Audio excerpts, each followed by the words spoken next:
Hello नमस्कार दोस्तों, स्वागत है आप सभी का एक बार फिर से नियमित अध्ययन पर। जहां आज हम इस क्लास में पिछली शिक्षक भर्तियों में पूछे गए एनईपी 2020 नेशनल एजुकेशन पॉलिसी से संबंधित 30 अति महत्वपूर्ण प्रश्नों का व्याख्या सहित अध्ययन करेंगे। आप क्लास को बिना स्किप किए पूरी जरूर देखें ताकि कोई भी प्रश्न आपके मिस न हो। ये क्लास आपको आगामी तृतीय श्रेणी शिक्षक भर्ती में ज़रूर फायदेमंद साबित होगी। साथ ही आपको आज की क्लास पसंद आए तो क्लास को लाइक और एक प्यारा सा कमेंट जरूर करें, और आप हमारे चैनल पर नए हैं तो चैनल को सब्सक्राइब करके बेल आइकन प्रेस जरूर करें। तो चलिए बिना किसी समय गवाए आज की क्लास स्टार्ट करते हैं। आज का पहला प्रश्न है, राष्ट्रीय शिक्षा नीति एनईपी 2020 कब लागू की गई? ऑप्शन ए 29 जुलाई 2019, ऑप्शन बी 29 जुलाई 2020, ऑप्शन सी 15 अगस्त 2020, ऑप्शन डी 1 जनवरी 2021। तो इसका राइट आंसर होगा ऑप्शन बी 29 जुलाई 2020। राष्ट्रीय शिक्षा नीति में 4 भाग और 27 अध्याय है। अगला प्रश्न देखते हैं, एनईपी 2020 किस नीति को प्रतिस्थापित करती है? ऑप्शन ए नीति 1968, नीति 1986, नीति 1992, नीति 2010।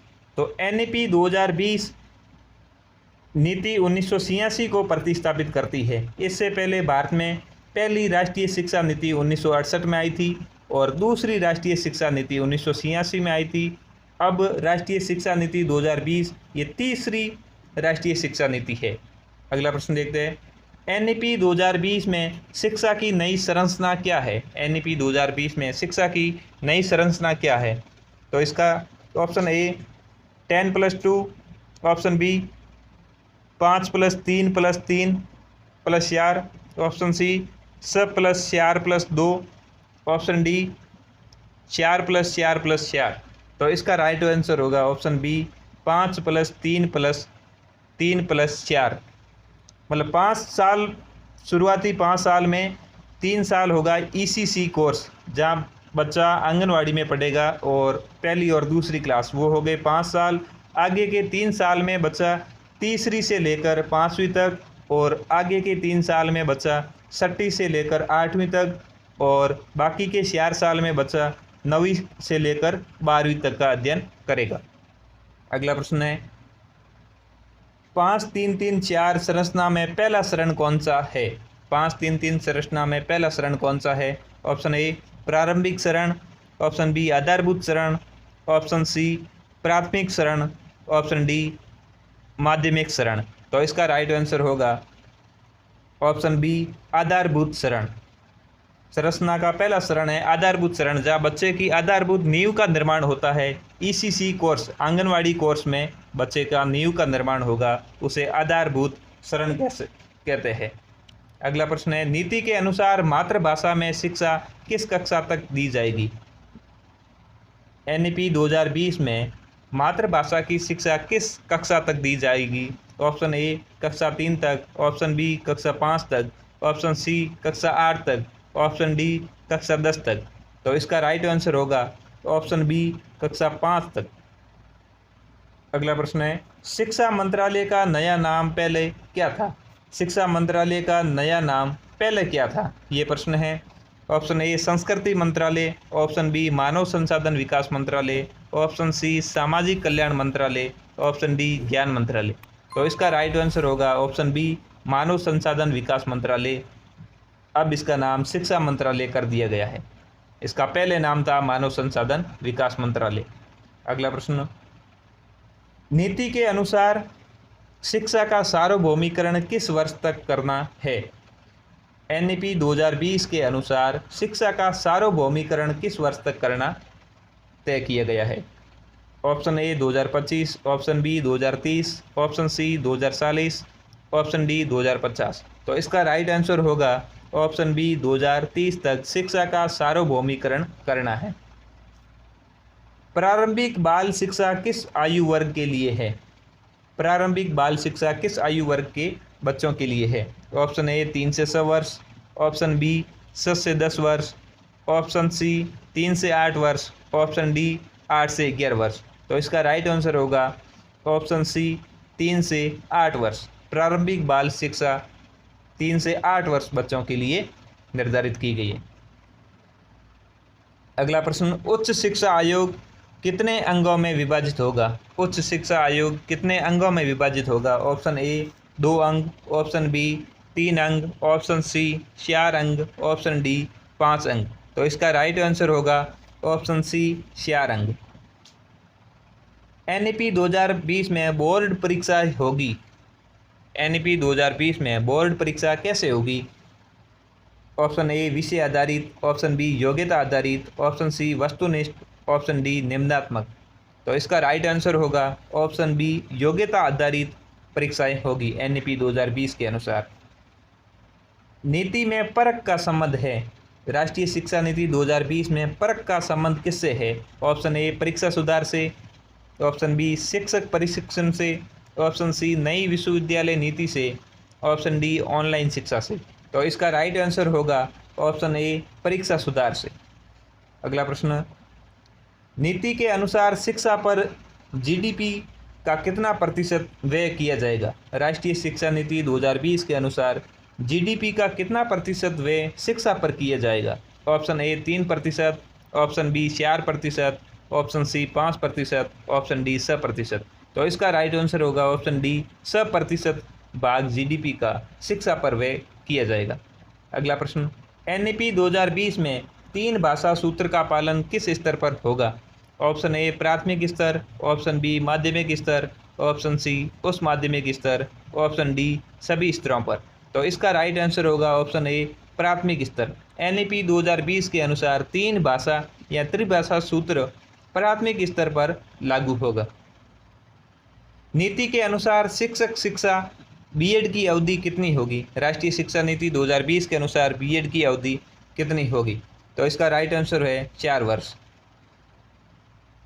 राष्ट्रीय शिक्षा नीति के अनुसार 100% साक्षरता लक्ष्य किस वर्ष तक प्राप्त करना है?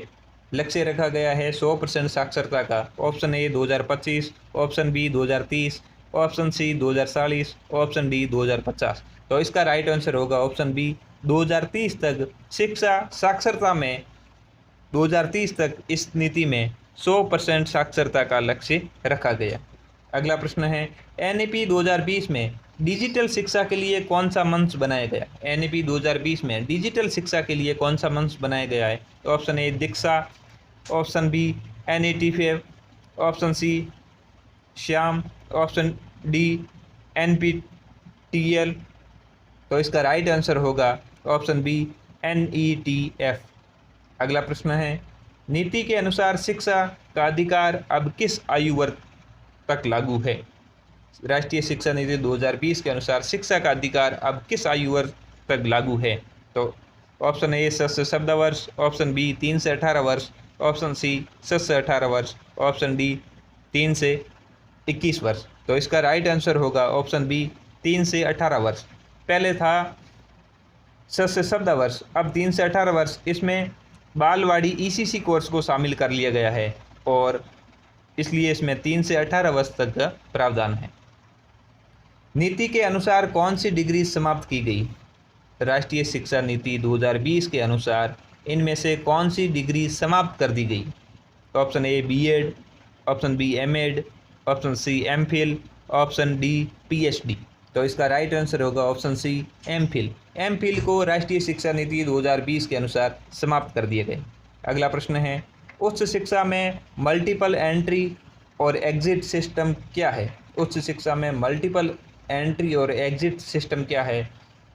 ऑप्शन ए छात्र किसी भी समय प्रवेश और निकास कर सकता है, ऑप्शन बी 2 डिग्रियां एक साथ, ऑप्शन सी विदेश में पढ़ाई का अवसर, ऑप्शन डी केवल एक विषय पर केंद्रित। तो इसका राइट आंसर होगा ऑप्शन ए छात्र किसी भी समय प्रवेश और निकास कर सकता है। उच्च शिक्षा में मल्टीपल एंट्री और एग्जिट सिस्टम का ये अर्थ है। अगला प्रश्न है, नीति के अनुसार बोर्ड परीक्षाओं को कैसे बनाया जाएगा? ऑप्शन ए कठिन, ऑप्शन बी विश्लेषणात्मक, ऑप्शन सी योगात्मक आधारित, ऑप्शन डी स्मृति आधारित। तो इसका राइट आंसर होगा ऑप्शन सी योग्यता आधारित। अगला प्रश्न है, NEP 2020 के अनुसार GER लक्ष्य क्या है? Option A 30%, option B 40%, option C 50%, option D 60%। तो इसका राइट आंसर होगा 50%। अगला प्रश्न है, NEP 2020 में किस पर विशेष जोर दिया गया? NEP 2020 में किस पर विशेष जोर दिया गया? ऑप्शन ए रटने पर, ऑप्शन बी प्रयोगात्मक शिक्षा पर, ऑप्शन सी परीक्षा पर, ऑप्शन डी ट्यूशन पर।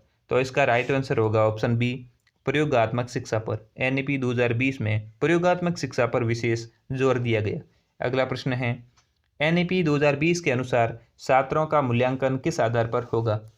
ऑप्शन ए केवल परीक्षा, ऑप्शन बी सतत एवं समग्र मूल्यांकन, ऑप्शन सी वार्षिक परीक्षा, ऑप्शन डी साक्षात्कार। तो इसका राइट आंसर होगा ऑप्शन बी सतत एवं समग्र मूल्यांकन। NEP 2020 के अनुसार छात्रों का मूल्यांकन सतत एवं समग्र मूल्यांकन किया जाएगा। अगला प्रश्न है, राष्ट्रीय शिक्षा नीति 2020 किस आयोग की सिफारिश पर बनी? ऑप्शन ए कोठारी आयोग, ऑप्शन बी कस्तूरी रंगन समिति, ऑप्शन सी यशपाल समिति, ऑप्शन डी राधाकृष्ण आयोग। तो इसका राइट आंसर होगा ऑप्शन बी कस्तूरी रंगन समिति की सिफारिश पर राष्ट्रीय शिक्षा नीति बनी, जो बाद में 29 जुलाई 2020 को अंतिम रूप से लागू की गई। अगला प्रश्न है, नीति के अनुसार शिक्षा का मुख्य उद्देश्य क्या है? NEP 2020 के अनुसार शिक्षा का मुख्य उद्देश्य है, ऑप्शन ए रटने की प्रवृत्ति, ऑप्शन बी आलोचनात्मक सोच और रचनात्मकता, ऑप्शन सी अधिक परीक्षा, ऑप्शन डी याद शक्ति। तो इसका राइट आंसर होगा आलोचनात्मक सोच और रचनात्मकता NEP 2020 शिक्षा का मुख्य उद्देश्य है। अगला प्रश्न है, NEP 2020 में प्राथमिक शिक्षा में कौन सा विषय शामिल किया गया? Option A coding, option B अर्थशास्त्र, ऑप्शन सी भौतिकी, ऑप्शन डी जीव विज्ञान। NEP 2020 में प्राथमिक शिक्षा में पूछा गया कौन सा विषय शामिल किया गया? तो इसका राइट आंसर होगा कोडिंग। प्राथमिक शिक्षा में कोडिंग सिस्टम विषय शामिल किया गया। अगला प्रश्न है, नीति के अनुसार किस निकाय की स्थापना उच्च शिक्षा की देखरेख के लिए होगी? NEP 2020 के अनुसार किस निकाय की स्थापना उच्च शिक्षा के देखरेख के लिए होगी? Option A AICTE, option B UGC, option C HECI, option D NCERT। तो इसका राइट आंसर होगा ऑप्शन सी HECI। अगला, NEP 2020 में कौन सा तत्व सबसे महत्वपूर्ण है? ऑप्शन ए लचीलापन, ऑप्शन बी रटने की प्रवृत्ति, ऑप्शन सी परीक्षा भार, ऑप्शन डी शुल्क वृद्धि। तो इसका राइट आंसर होगा ऑप्शन ए लचीलापन। लचीलापन, NEP 2020 में लचीलापन महत्वपूर्ण तत्व है। अगला प्रश्न, NEP 2020 के अनुसार बच्चों में कौन सा कौशल विकसित किया जाएगा? NEP 2020 के अनुसार बच्चों में कौन सा कौशल विकसित किया जाएगा? जीवन कौशल, केवल गणितीय कौशल, लेखन कौशल, स्मृति कौशल। तो इसका राइट आंसर होगा जीवन कौशल। NEP 2020 के अनुसार बच्चों में जीवन कौशल विकसित किया जाएगा। अगला प्रश्न है, NEP 2020 को किसने मंजूरी दी? ऑप्शन ए शिक्षा मंत्री, ऑप्शन बी संसद, ऑप्शन सी केंद्रीय मंत्रिमंडल कैबिनेट, ऑप्शन डी राष्ट्रपति। तो इसका राइट आंसर होगा केंद्रीय मंत्रिमंडल कैबिनेट।